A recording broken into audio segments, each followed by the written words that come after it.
पण जर पाहिलं तर सुरुवातीपासूनच सुनेत्रा पवार यांच्याविषयी अ, अ, एक प्रकारचा मतप्रवाह हा राष्ट्रवादीमध्ये आणि इतर ह्याच्यामध्ये सर्वात दिसून येतो.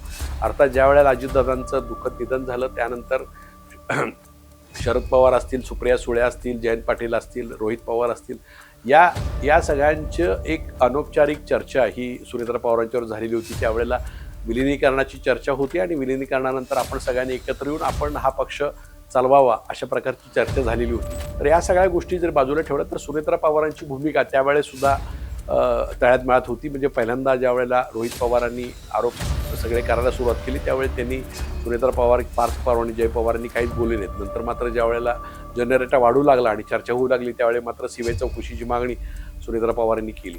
आणि त्यावेळेला सुद्धा ज्यावेळेस सुनेत्रा पवारांनी तिथं चार्ज घेतला उपमुख्यमंत्री पदाचा त्यावेळेला भुजबळ असतील, मुंडे असतील, तटकरे असतील, हे प्रफुल्ल पटेल असतील, सगळे तिथं आसपास दिसले. म्हणजे अर्थात प्रोटोकॉलप्रमाणे उपमुख्यमंत्री खुर्ची शेजारी कुणी बसायचं नाही, पण ते सगळे बसलेले आपल्याला दिसले आणि त्यांना बसवताना पण दिसले.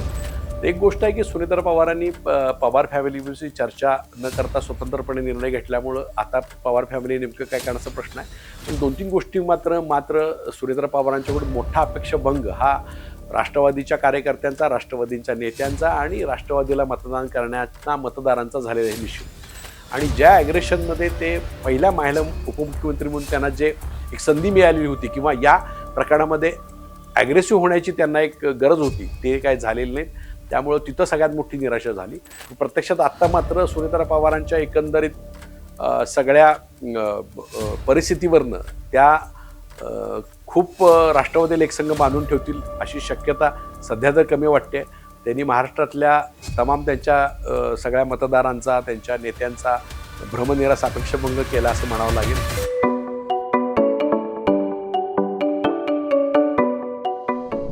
नमस्कार, मी हनुमंत मोहिते, हनुमंत मोहिते .सोनेरे या माझ्या यूट्यूब चॅनलवर सर्व प्रेक्षकांचं स्वागत आहे. राष्ट्रवादी म्हणजे अजित पवारांची राष्ट्रवादी किंवा ओरिजिनल राष्ट्रवादी जी निवडणूक आयोगानं आणि यांनी जी प्रदान केलेली आहे, तर त्या राष्ट्रवादीमध्ये आता सुंदूरसुंदी सुरू झालेली आहे. उपमुख्यमंत्री सुनेत्रा पवार यांनी पाठवलेल्या पत्रामुळं सुनील तटकरे प्रदेशाध्यक्ष आहेत आणि प्रफुल्ल पटेल हे नाराज झाल्याच्या बातम्यात आणि त्यानंतर मग त्यांनी पत्र पाठवून मागच्या ज्या दिलेली पत्र आहेत ती रद्द करण्याचे सगळे विषय चालले. त्यानंतर मग त्या वादावर पडदा टाकण्याचं काम आहे पार्थ पवारांनी एक ट्विट करून केलं, की अशा प्रकारचे मतभेद नाही आहेत, ह्या सगळ्या कपोलकल्पित सगळ्या वावड्या आहेत. पण जर पाहिलं तर सुरुवातीपासूनच सुनेत्रा पवार यांच्याविषयी अ, अ, एक प्रकारचा मतप्रवाह हा राष्ट्रवादीमध्ये आणि इतर ह्याच्यामध्ये सर्वात दिसून येतो. अर्थात ज्यावेळेला अजितदादांचं दुःखद निधन झालं त्यानंतर शरद पवार असतील, सुप्रिया सुळे असतील, जयंत पाटील असतील, रोहित पवार असतील, या या सगळ्यांचं एक अनौपचारिक चर्चा ही सुनेत्रा पवारांच्यावर झालेली होती. त्यावेळेला विलिनीकरणाची चर्चा होती आणि विलिनीकरणानंतर आपण सगळ्यांनी एकत्र येऊन आपण हा पक्ष चालवावा अशा प्रकारची चर्चा झालेली होती.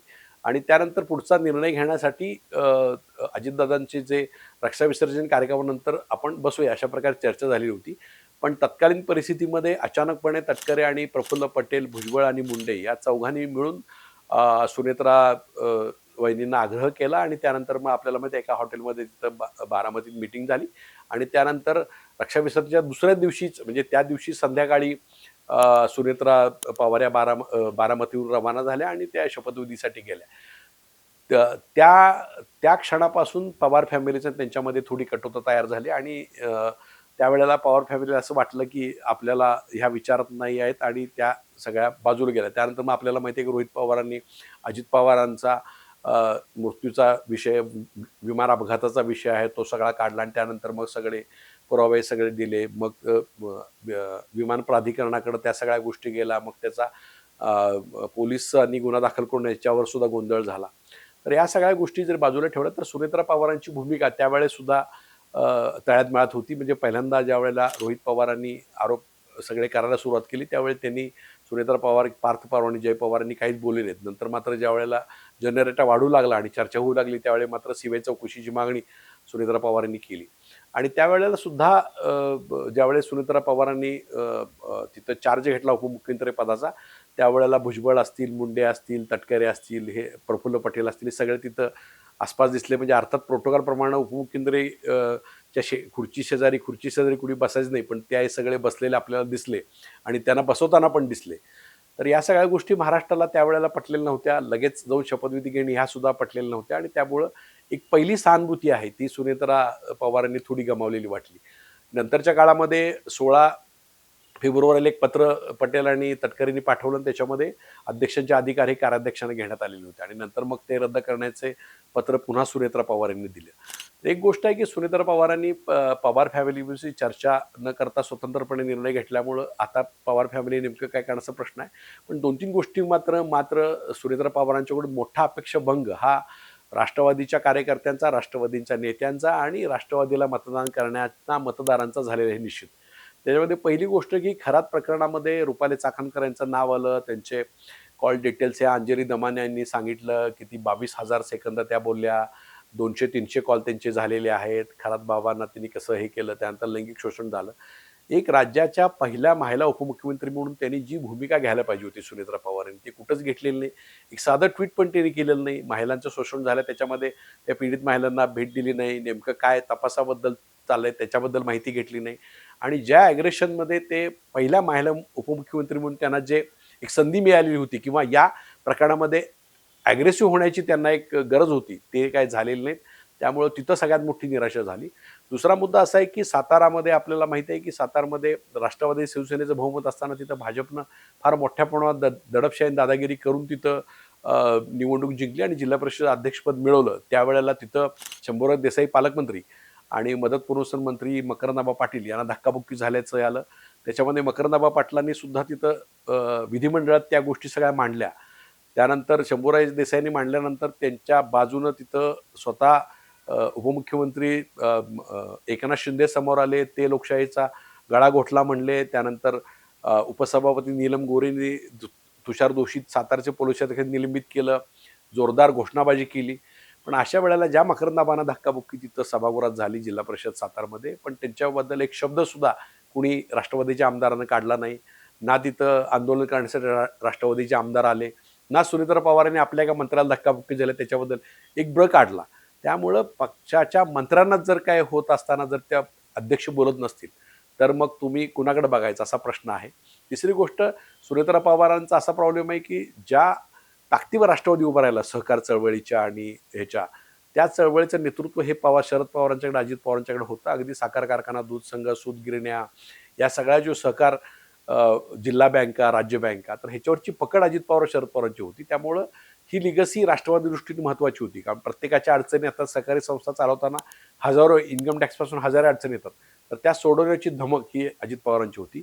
तशा प्रकारची धमक सुनेत्रा पवारांनी अद्याप तरी दाखवलेली नाही आणि तशा प्रकारचं कुणी त्यांच्याकडे मागणी पण करत नाही. एकतर अर्थ खातं त्यांच्याकडे नाही आहे. जे खातं त्यांच्याकडे आहे त्याचा सामान्य माणसाशी आणि त्या सहकारीचे काही संबंध नाही आहे. त्यामुळं हे सगळे लोक काय करणार हा प्रश्न आहे. त्यामुळं या सगळ्यांना बांधून ठेवणं हे सुनेत्रा पवारांना जमणार आहे का?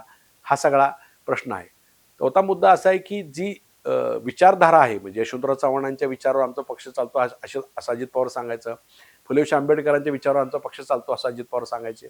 आपल्याला माहिती आहे की ज्यावेळी पुसे सावळेला धार्मिक दंगल झाली तेव्हा अजित पवार गेलेले होते. विशाळगडला दंगल झाली तेव्हा अजित पवार गेलेले होते. तर आपली पुरोगामी विचारधारा आणि पुरोगामी प्रतिमा जपण्याचं म्हणजे ज्या वेळेला नवाब मलिकांच्याबद्दल निर्णय घ्यायची वेळ आली त्यावेळेस त्यांनी ठाममध्ये बाजू घेतली. हसन मुश्रीफांची बाजू त्यांनी घेतली.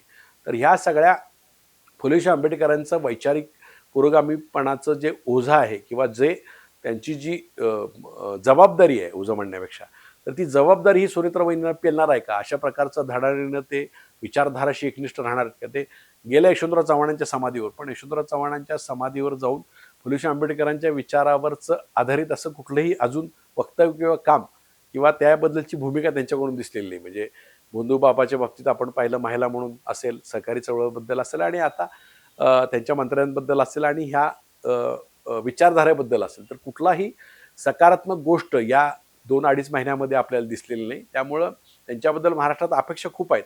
म्हणजे त्या काही करतील म्हणजे पूर्वी इंदिरा गांधींनी कशा गुंगीगुड्या होत्या नंतर काम केलं असं वाटतंय. पण प्रत्यक्षात आत्ता मात्र सुनेत्रा पवारांच्या एकंदरीत सगळ्या परिस्थितीवरनं त्या खूप राष्ट्रवादी लेकसंघ बांधून ठेवतील अशी शक्यता सध्या तर कमी वाटते. त्यांनी महाराष्ट्रातल्या तमाम त्यांच्या सगळ्या मतदारांचा, त्यांच्या नेत्यांचा भ्रमनिरास अपेक्षाभंग केला असं म्हणावं लागेल. नेमकं आता कारण ऑलरेडी भाजप हा अतिशय ताकदवान पक्ष आहे. त्यामुळं अजित पवारांच्या म्हणजे सुनेत्रा पवारांचे अनेक नेते आहेत, हे फडणवीसांचं ऐकतात. आपल्याला माहिती आहे पटेल, भुजबळ, मुंडे, तटकरे हे सगळे देवेंद्र फडणवीसांच्या एकंदरीत मर्जीतले आहे. संग्राम जगतापसारखा एक आमदार आहे, तो भाजपच्या अजेंड्यावर चालतो. त्यामुळे अशा परिस्थितीमध्ये पक्ष टिकवून ठेवणं, या सगळ्या गोष्टी करणं ह्या सुनेत्रा पवारांना जमतीलच याची सध्या शक्यता वाटत नाही. त्यामुळं पुन्हा भाजपला 29 साली एक मोठा चंक मिळेल अशी परिस्थिती आहे. तरीसुद्धा आपण सुनेत्रा वहिनींना थोडं 2 महिने 2.5 महिन्यामधून संधी देऊन पाहूया. पण सध्या पहिल्या टप्प्यात तर मात्र त्यांनी अपेक्षाभंग केला हे निश्चित.